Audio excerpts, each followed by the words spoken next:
Have you ever wondered what BattleTech would be like in an alternate timeline with giant monsters?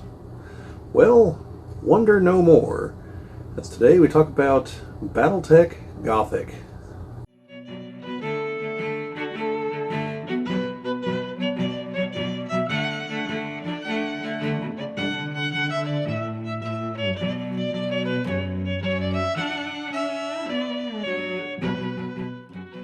This is the Geek Cabal channel. My name's Bobbie, and yeah, so I know I just put up the hey, here's the new stuff for March BattleTech video, and as per usual, something comes flying out of nowhere after I put up the video. And this is one hell of a something. So, in the last, as I'm recording this, Monday the 24th, the last 24 hours have seen some interesting activity. There have been a number of pictures and whatnot from KarenskiCon. Now, I don't know that I've ever mentioned this here on the channel, so for those of you who only get your BattleTech information here, and for the record, I don't recommend you do that. Definitely check elsewhere. There's a lot out there. There's a lot of stuff I don't cover that other channels definitely do. So, KarenskiCon is a convention that you basically bought access to through either the Clan Invasion or Mercenaries Kickstarter. It was what the highest level buy-in gave you access to. And basically you get to see stuff that's coming up, talk about upcoming things, behind the scenes things. You know, it's you paid a pretty substantial amount of money, you get some inside information. And generally, I think they ask people not to spread it, I think. But the last one is where we got the spreadsheet that has all these supposed battle packs coming out from now to like, I think 3 years from now. Now, however, people from Catalyst have clarified that that's an insanely tentative plan and obviously subject to change. So, maybe it'll happen, maybe it won't. As a WoW supporter, kind of hoping it does because they're pretty far down the list. So, we started to see some stuff from KarenskiCon. Started to see a couple new sculpts. Some pretty awesome looking terrain tables. But then we also got the info dump on this product known as BattleTech Gothic, which, to outward appearances, looks like an attempt to maybe capture some of the Warhammer 40k audience. Now, whether that's the goal or not, I don't know. I'm just saying that's what it looks like. And if it is, I do wish Catalyst success. And that's not like a snarky, oh, good luck. That's a no. I really hope the product succeeds. Now, I hope it succeeds for other reasons, and I'm going to get into those here in a minute. But as to what it is, from what we've seen, there's a box set that'll be coming out that will have different yet kind of familiar looking miniatures, because it's an alternate universe setting. And so things are a little bit different. Again, like I mentioned in the intro, there's big like biomechanical monster things. So, there's that. And the setting is also a little different. I kind of read part of the primer earlier, which that just popped up today, a few hours ago, which confirms that yes, this is a real product. Because that did come up from the BattleTech Facebook group, which is the one run by Catalyst. So this is definitely going to be happening. Now, we don't know when. It says summer, so maybe this shows up at Gen Con, maybe before, maybe a little after, who knows. If it is at Gen Con, Chad and I will be trying to get a hold of it for sure.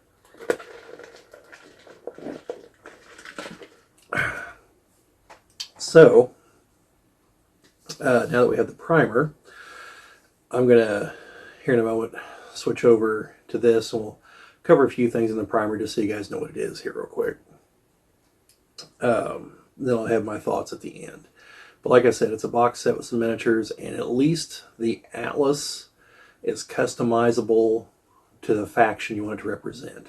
And the tail end of the primer shows what the different factions look like as far as the Atlas in particular, because they do have some different parts and different appearances.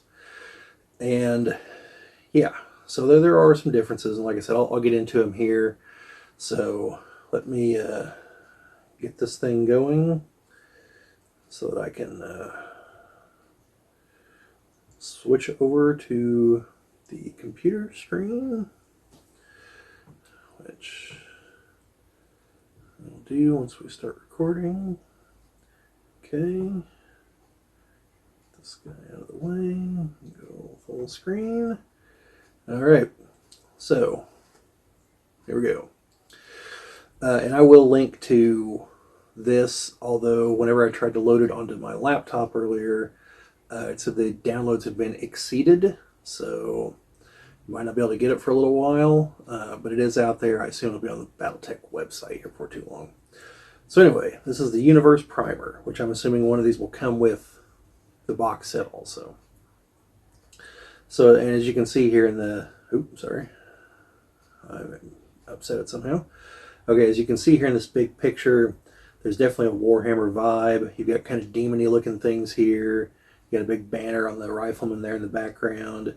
The scorpion coming up definitely looks more, well, Gothic-y. So we've got a little city shot here. This is referred to as a BattleTech Continuum game because this is an alternate reality. So we have the background, which is similar to the main universe, except here, somewhere in the Age of War, the Free Worlds League developed weird genetic technology that allows them to create giant creatures. And they kind of roam the battlefields along with the battle mechs. Then we have the Star League, and the Amorous Coup, and the kind of what we already had. But then we get to the Endless War. And then here, only about a third of the Star League leaves. The rest stays behind and organizes under the highest ranking member of the Terran Alliance, I think is what they're called. Sorry, the Terran Realm. Yeah, I'm probably mangling the new names because these people have kind of new names here. And that would have been Jerome Blake and his loyal sidekick, Conrad Toyama. So if you know anything about BattleTech history, those names should sound very familiar. Jerome Blake ran Comstar, and he's the namesake of the Word of Blake Jihad. And Toyama was his successor, who crafted the religious image of the Great Blake after him. So, yeah, then they became some kind of new military. So yeah,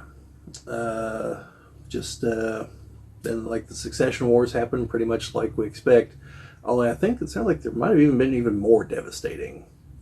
And then of course weird gene things spread everywhere, monsters and sometimes the people, from what I've assembled here.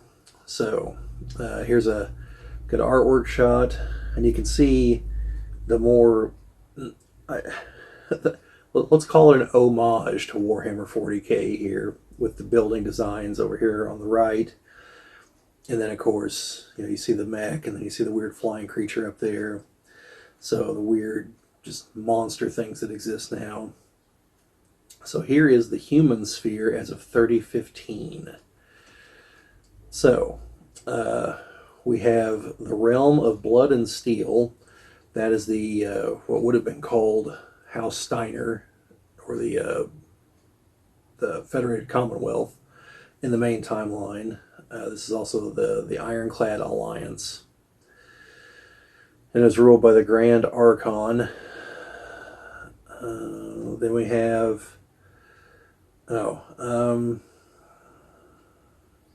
yeah, this also has like in some of the other maps, it tells you about like the dominant religions and everything. And there's some interesting things in here, like the realm of the Endless Dynasty, or the Collective of the Violet Crux. That's the Free Worlds League, and they are now ruled by House Selage. I hope I'm pronouncing that right. And they have some interesting stuff going on here. Like the dominant religions are Christianity, Hinduism, Islam, Judaism, and Kemetism. That's as in Kemet, as in Egypt. So I'm assuming that means they worship the Egyptian gods. Yeah, so there's some interesting stuff there. That's the realm that definitely has undergone some serious transformation from its main universe counterpart.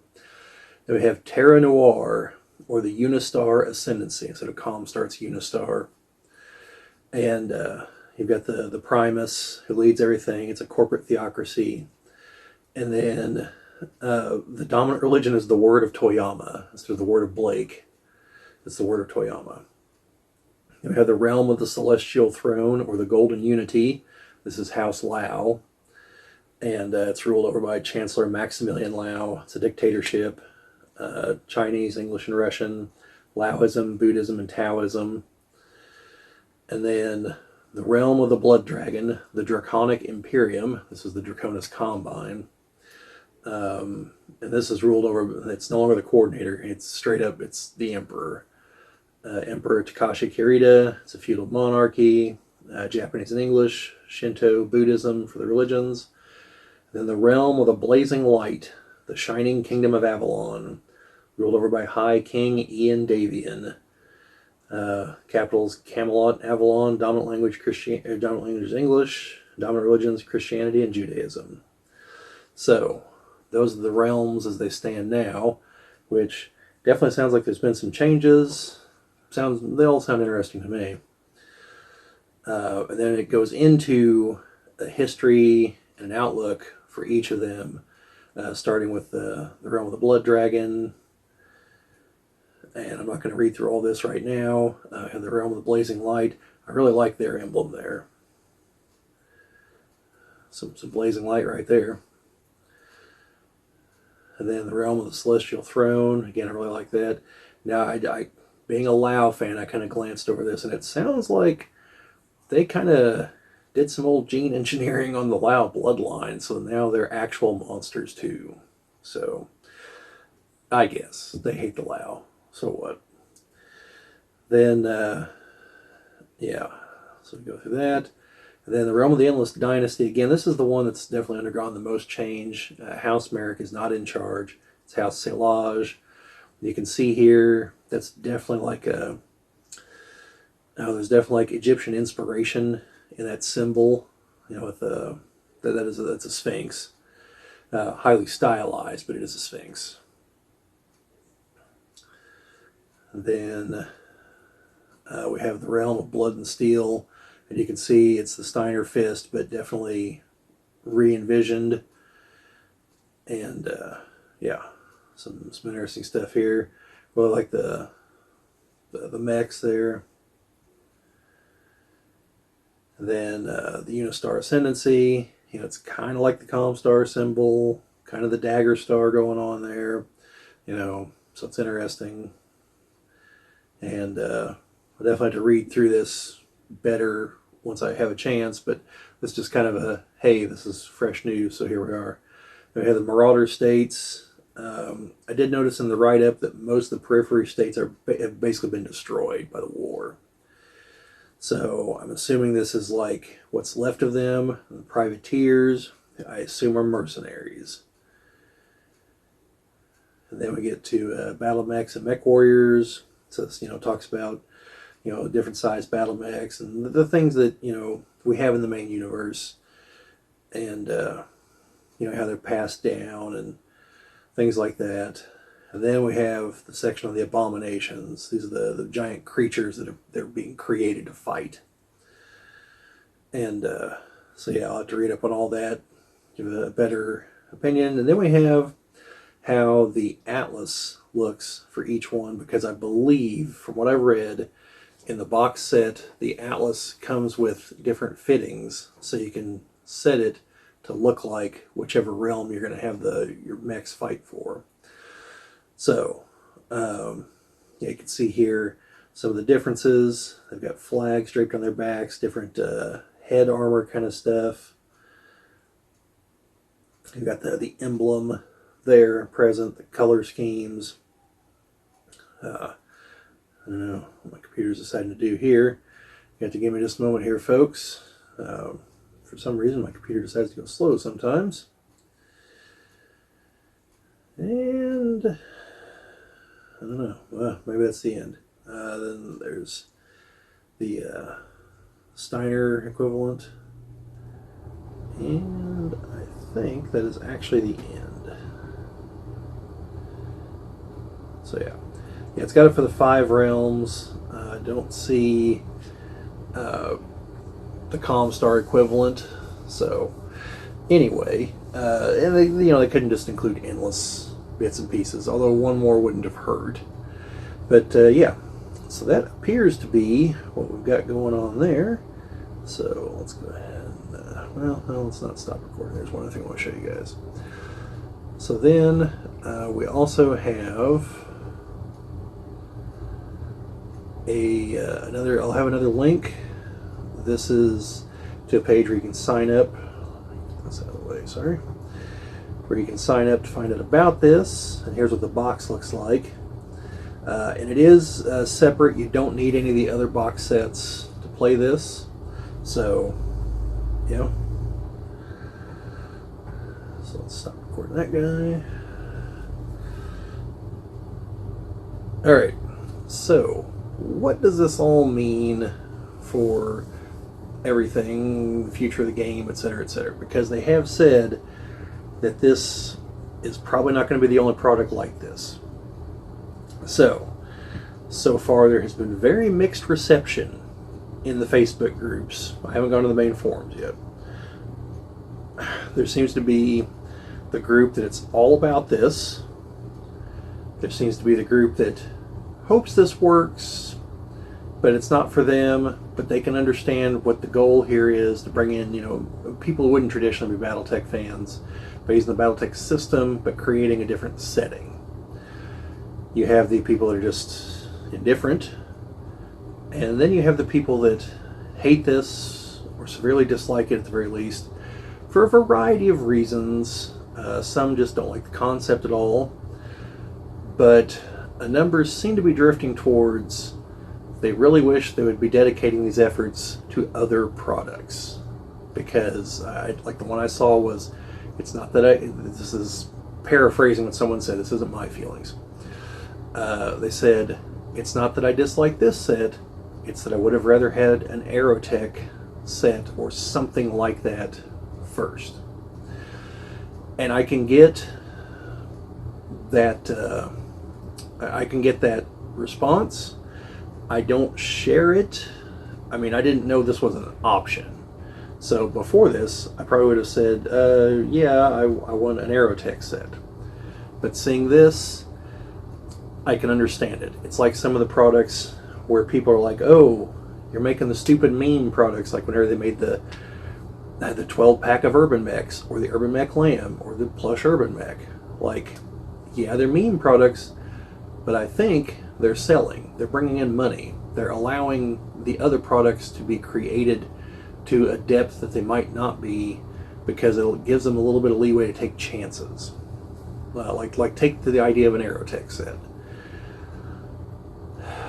I have no idea what their internal data says the viability of that is. I would like to see it. I'd like to see like a space combat game that has, Aerotech fighters, warships, dropships, things like that. But that's probably a long way off. But I would like to see something like that. So, does this help that, or does this hinder that? Well, if it succeeds, I think it helps it, because it brings in more money. It gives the company more room to maneuver. So, yeah. Now, as for the product itself, I'm interested. I'm definitely buying the box. So I hope we get some of the monsters too. How I'll use the mechs, I don't know. I'll either just play them with this, or I'll use them in the main universe, and as a lot of people suggested, they could be pirates and raiders because they look kind of like they've been cobbled together. So that's a maybe. But what I personally want to see are some of the other possibilities, because there are already official alternate universe material, like the Empires of Flame setting. It'd be nice to see an box set of that. Now, I don't know how dramatically different it would be, because I think their mechs were basically the same, except they did not have clan technology. Because the main change there is that Alexander Kerensky was assassinated on, I think, the eve of embarking on the Exodus, and so his second in command, De Chevalier, took over and said, "No, we're staying to fight." So something like the Terran hegemony still exists, and so there was no, I don't think there was a succession war, and so everyone still has all their industrial capacity and has lots and lots of mechs. So, and then all of a sudden, a ship misjumps from the main universe, and it's loaded to the gills with clan tech stuff, and the people get a hold of it and like, what's all this fancy stuff you have here? Clan double heat sinks, greater range weapons? What is going on? So yeah, it's an interesting concept. That's a free download. I'll cover that in another video, but I'll try to link to it in the description of this one. And then taking advantage of their other game, I'd like to see like kind of steampunkish versions of the mechs for like ground combat for Leviathans. I think that could definitely work because they already have the Leviathans game. They've got the air combat, they've got all this stuff going on, you know, make this the ground combat, you know, mechs.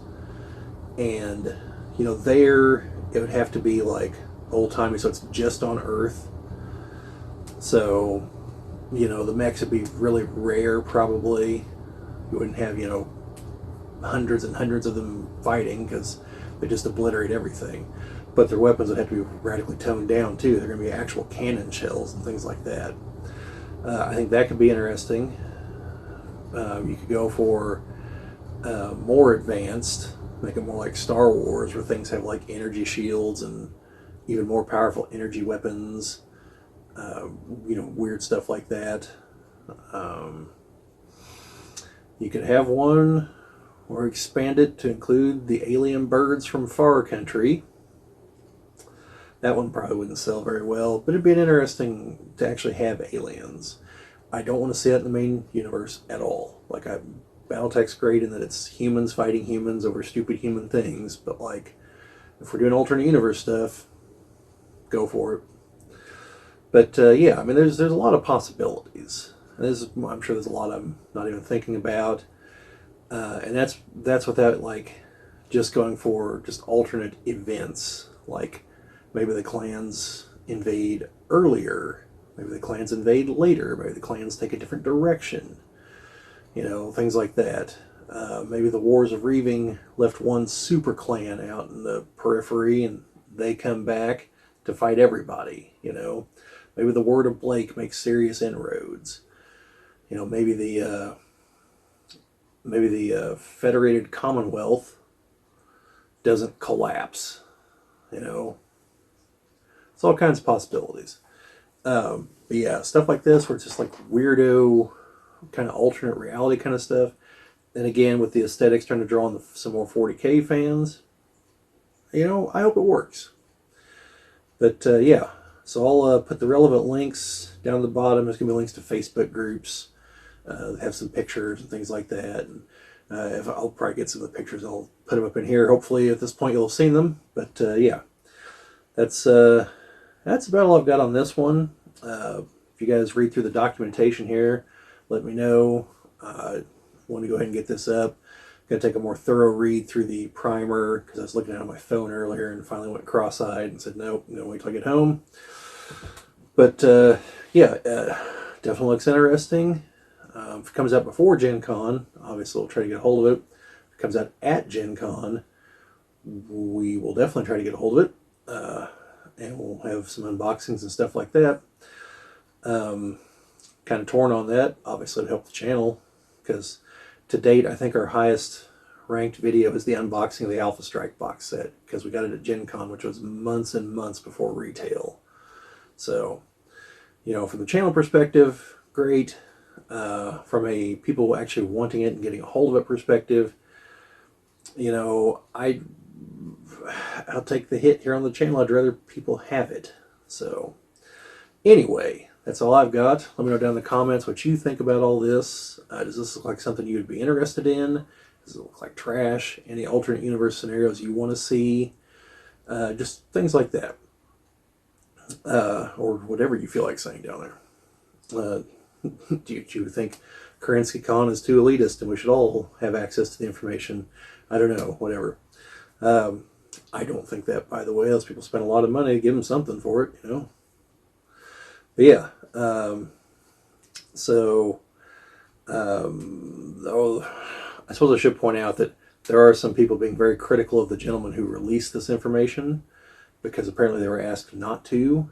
And so I believe that the BattleTech folks probably had their stuff ready to go, but weren't planning on releasing it just yet. I imagine they're probably talking about releasing it at Adepticon, which is this weekend. That'd be my guess. That's pure speculation on my part. So there's a bit of controversy there too, you know. But you didn't have anyone sign an NDA, so I don't know what to tell you. But yeah, I hope this all works out, you know.